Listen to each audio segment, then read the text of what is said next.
Mike Florio stopping by from Pro Football Talk. Perfect timing. And also, he's got another book coming out called On Our Way Home, and we'll talk about that shortly right here on The Rich Eisen Show. How are you, Michael? Doing great, Rich. First time on Zoom. How about us? Oh. You know, that was part of this whole thing. As I said, I need to see Florio. I need to see that beautiful part of his, salt and pepperness. Like, honestly, dude. Like 20 years ago, I had the flow. You look the same, man. You don't age. No. There's a lot more salt and pepper. It's so much easier doing this on the phone. You don't have to be conscious of your facial expressions. Okay. If you have to do a scratch or a pick, nobody sees it. So this is a little more challenging. Okay, so 1 a.m. Eastern is when everything went down in Vegas, I guess. What can you tell me about why Mark Davis made this move with his front office and his coach, Mike? It is so funny. I woke up this morning, and the first thing I always do, check the phone. We've got a PFT writers text thread, and my eyes were adjusting. Yes. It's like something about McDaniels and Ziegler. It's like, did they have a press conference yesterday after trade line? But it's like, holy crap, time to mobilize. I don't think anybody knows why Mark Davis does anything that he does. And my first big takeaway on this, Rich, isn't whether or not Josh McDaniels should have been fired. He shouldn't have been hired. Because if you're not going to give one of the Bill Belichick disciples time to make the Patriot way take root and grow properly, don't do it. It's a 3 to 4 year operation to turn over your roster to get to the point where you've got a locker room full of players, if you can even find 53 of them anymore, that will fully and completely submit to the militaristic style. You check your individuality at the door. You do whatever the coach says. You don't say anything to the media. All the stuff that Belichick has tried to imprint on his teams. And it's funny because guys like McDaniels and Matt Patricia, who, like McDaniels, didn't get enough time in Detroit, those guys say, I'm going to do it my own way. I'm going to be my own person. They don't realize it's ingrained in you when you're with him for a decade or longer. It's in your DNA. So Davis never should have hired him. I heard one of your folks say that Bisaccia should have gotten the job. Yes. Look at what Bisaccia did under the most difficult circumstances. All the Gruden stuff that happened, the emails, the firing, or whatever that was, the Henry Ruggs situation in 2021, for crying out loud. What Mike Mayock and Rich Bisaccia did to get that team to the playoffs, they almost beat the Bengals, who almost beat the Rams in the Super Bowl, should have kept Bisaccia, should have kept Gruden. That was the first mistake. And hiring McDaniels without a commitment to keeping him long-term was the second mistake. Yeah. I'm with you on that. Obviously, you know how I feel about Mayock. And I know a lot of Raiders fans are saying, well, the roster needed to be turned over, and he didn't really provide a lot of the coal for the engine. That's Gruden. Gruden was calling the shots. Right. So, bottom line is, though, that was then, and I guess this is now. What do you make of the first order of business being Aiden O'Connell getting the gig for here on out? Is that a we can't risk Garoppolo getting any more hurt, so he's going to be on a roster that we have no intention of keeping him on? Is that the way this is working to you, Mike? Last year, it was $40 million in injury guarantees for Derrick Carr that became fully vested just a few days after the Super Bowl. So the last few weeks of the season, they put him in bubble wrap. They went with Jarrett Stidham, and they cut Derrick Carr when they weren't able to work out a trade for him. Not that they were ever going to work out a trade for Derrick Carr. Now you got Jimmy Garoppolo and $11.25 million in injury guarantees that vest in March of next year. I think for now, it's more about Garoppolo isn't performing well. He leads the NFL in interceptions with 9, and he's missed 2.5 games. Are you kidding me? So Aiden O'Connell played well in his start against the Chargers. They only lost by 7. I think that it's a combination of performance and let's not play Jimmy Garoppolo. I won't be surprised if they cut him between now and the end of the season, frankly. That's the ultimate way to avoid having to pay him the $11.25 million in injury guarantees next year. If he's healthy enough to pass a physical now, just cut him before something happens where you're on the hook for that money. And I've seen some say that maybe somebody should have tried to trade for him yesterday. Like the Vikings, he's not mobile.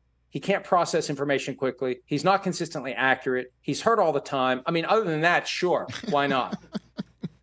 And many of those reasons is why, the Niners decided to eventually move on.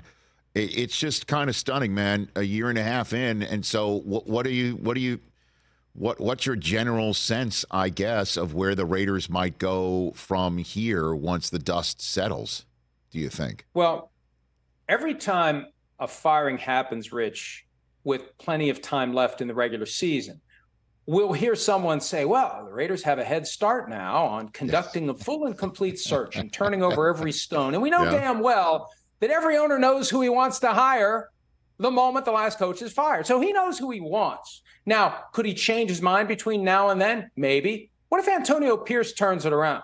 What if Antonio Pierce does what Rich Bisaccia did 2 years ago? Right. I'd like to think maybe Mark Davis would have learned from that mistake and give Antonio Pierce at least another year to see if he can replicate it.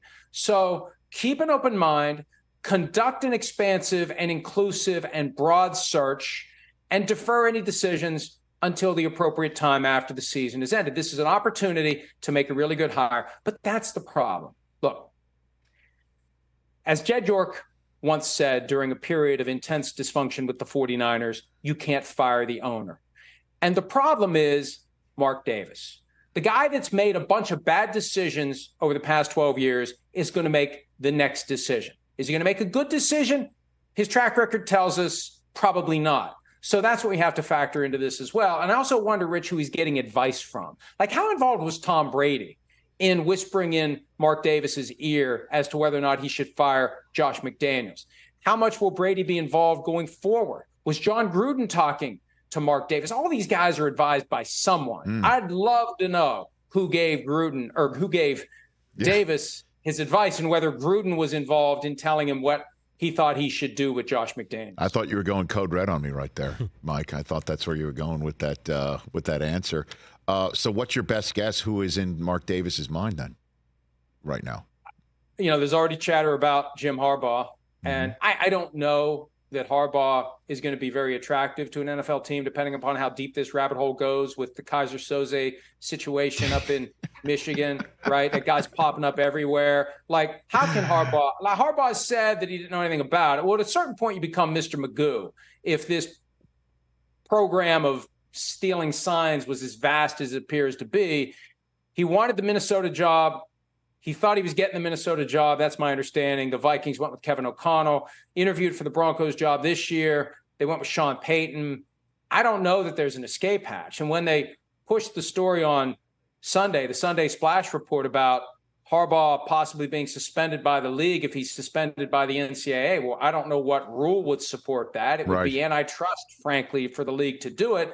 But if it scares teams away from hiring him, mission accomplished. But Davis would be the one guy who wouldn't care about it. And Jim Harbaugh's coaching career started as quarterback's coach, and probably before that, quality control with the Raiders 20 plus years ago. Mike Florio, Pro Football Talk here on the Rich Eisen Show. What were the Washington Commanders doing yesterday, Mike? Selling. Why? Like Duke and Duke. Sell, sell, sell. Right. Hey, this is Josh Harris, I think, recognizing that the reset button is going to be pressed at the end of the season. And we knew going in, owners don't buy teams because, like, hey, you know what? I'd like to buy a team, but I want to buy the team that employs Ron Rivera, Martin Mayhew, and Jason Wright because I want those guys working for me. I'm only buying that team. No, they buy a team, and then they have their ideas as to how the team is going to be run. And the only way to change that, the only way to delay that is to win. So the Commanders aren't winning.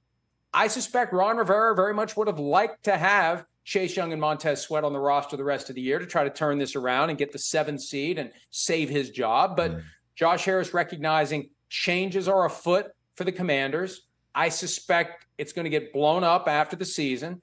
And this is the most tangible sign yet that Josh Harris is eyeballing a future that will be crafted in whatever the owner of the team decides to do by way of team president, team general manager, and head coach. But these are two guys at positions that you're going to go hunt for using these draft choices. You know what I'm saying? And I understand there's money and cap and what have you, and you don't know if you'll be able to hold on to these guys. But for Sweat and Chase Young on the same day, I mean, these aren't like 35-year-old guys, 33-year-old guys. And I understand Young has an injury history that he's still coming back from. But I don't get it. That's the head scratch because again these are guys that you need now. You know what I'm saying? And next year. So absolutely. I mean, you know, the draft is a lottery. And when you get a winning lottery ticket, you don't throw it back for more lottery tickets, you cash it in. So it doesn't make a whole lot of sense. And it makes you wonder what the plans are going forward.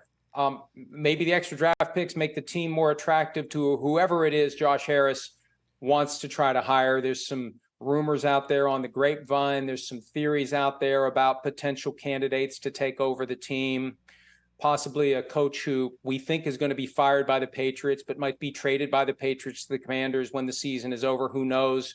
So a lot of stuff goes into it. But when you give up those two pieces that you could use now to try to win games and get to the postseason, you're sending the signal to the world. Changes are coming once this season ends. What did you just say? There's some chatter out there. We talked about it on PFT Live today. There's a little chatter out there about a possible trade of Bill Belichick. And it's not really a trade, but it is a trade.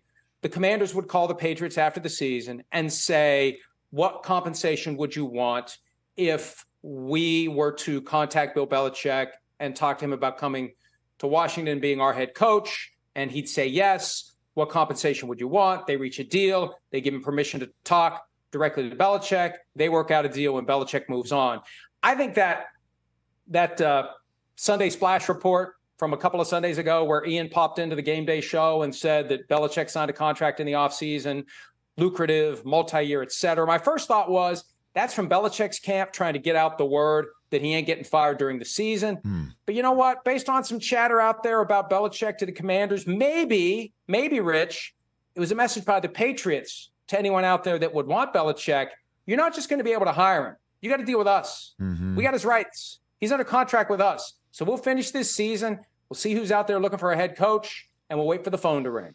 And maybe we'll do some business and maybe get back what we had to give up to the Jets to get him in the first place. Mike Florio here on the Rich Eisen Show. What's the trade deadline trade that didn't get made that you heard about, or anything that you're willing to throw out there for us? Well, the Josh Uche talk in New England, and this kind of gets back to the whole pass rushers and do you value pass rushers? Do you pay pass rushers? The Patriots don't really pay big money to pass rushers under Bill Belichick.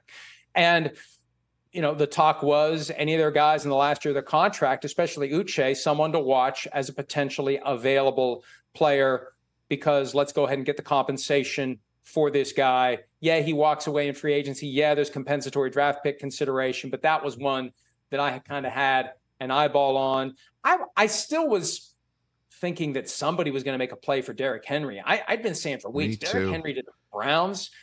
The Ravens were linked to him. The Bills would have been a fascinating possibility. The Browns would have been something. Could you imagine today's version of Jim Brown, Derrick Henry on the Browns?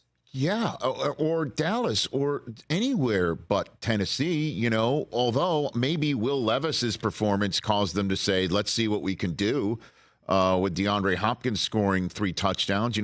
That could have something to do with it. But then I don't understand the whole business of, Derrick Henry didn't renegotiate his contract and his $5 million left on it. I'm like, $5 million for Derrick Henry? Like, are you kidding me? To finish the season and maybe become your McCaffrey and make your team plus?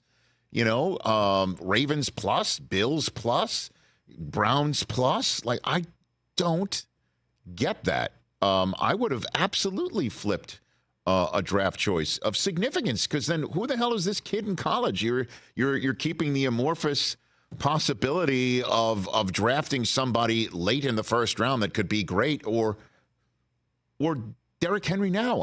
I quite frankly don't get it sometimes, Mike. And Rich, it would have been a perfect opportunity to do a trade that involved various levels of picks based upon what Henry does the rest of the year. Sure. Sliding scale. It'll be a 5 or a 4 or a 3 or a 2, whether it's his success, whether it's team success. The Browns desperately need something for their offense. But the problem with the Browns is when you've given up 3 first-round picks and 3 mid-round picks for Deshaun Watson, and you've gotten no return on that investment, never mind the money. We talk about the money all the time because that contract was unprecedented. 3 ones, 3 mid-level picks. Those are key players that can be part of your foundation for years to come. Gone forever. And it's all into Deshaun Watson's hands, and he's not playing, and their defense is good enough to beat anyone. They just need something offensively. I thought it would have been a stroke of genius for them to go get Derrick Henry, do a trade based upon how well they do. It just feels like if they could get something out of their offense, the window is open for them to be a real contender for the first time in a very long time. Before I let you go, sir, tell me about this book and what it is in support of, Mike. Well, this is a Christmas story that I wrote literally during Christmas season 2 years ago. It was an idea I was carrying around for about 10 or 15 years. And it was just one of those things, you sit down and you start, and before you know it, it's over. On our way home, it's a story that lands at the intersection of A Christmas Carol and It's a Wonderful Life. It is supposed to be a message of reconciliation and redemption for families. There are so many family relationships out there that are fractured. The holidays are a perfect time to try to repair them before it's too late. That's part of the story. You want to repair them before it's too late. And if it is too late, you need to find a way to come to terms with that relationship that can never be repaired. That's kind of the message that drives the thing. And every penny I make goes to the Humane Society of Harrison County, West Virginia, a no-kill shelter that provides care for rescued dogs and cats until they find their permanent home. Attaboy. I just want to get as many people as possible to read it. I think it's a good story, despite the fact that I wrote it. And I think it sends a powerful message that would help a lot of people at the holidays. I posted it for free last year, like an advent calendar on the website. And I got some great feedback from the people who took the time to read it. I was overwhelmed by some of the reaction. I just want to get people to read it because I think it can help people. You know, the world's kind of a dark and scary place right now. The holidays are a time to kind of reset, but they're hard for a lot of people because of those family relationships that are broken. And if I could just inspire a handful of people to fix a relationship that needs to be fixed, it will have been worth it. Beautiful. How can people get it? Amazon.com, $3.99 for the ebook and $9.99 for the paperback. It's back over my shoulder. I should have grabbed it and held it up here. But go ahead and get it. Go ahead and get it. Yeah, no, I don't have pants on. I'm kidding. I'm kidding. I'm too lazy to walk over there. Okay, very good. So, okay. Yeah. But I appreciate you letting me talk about it, Rich. And really, brother, always. I think that people will enjoy it. I hope they'll enjoy it. I hope people give it a try. Mike Florio, you're the man. Thanks for the time here. And enjoy the month of November, pal. Let's chat in short order. Appreciate it. Anytime. Good talking to you. That's Mike Florio. Check out PFT Live on Peacock, which you can see right here on the Roku platform. Then, of course, at Pro Football Talk, a must follow. Catch the Rich Eisen Show every single day on the Roku channel, 12 to 3 Eastern, for free.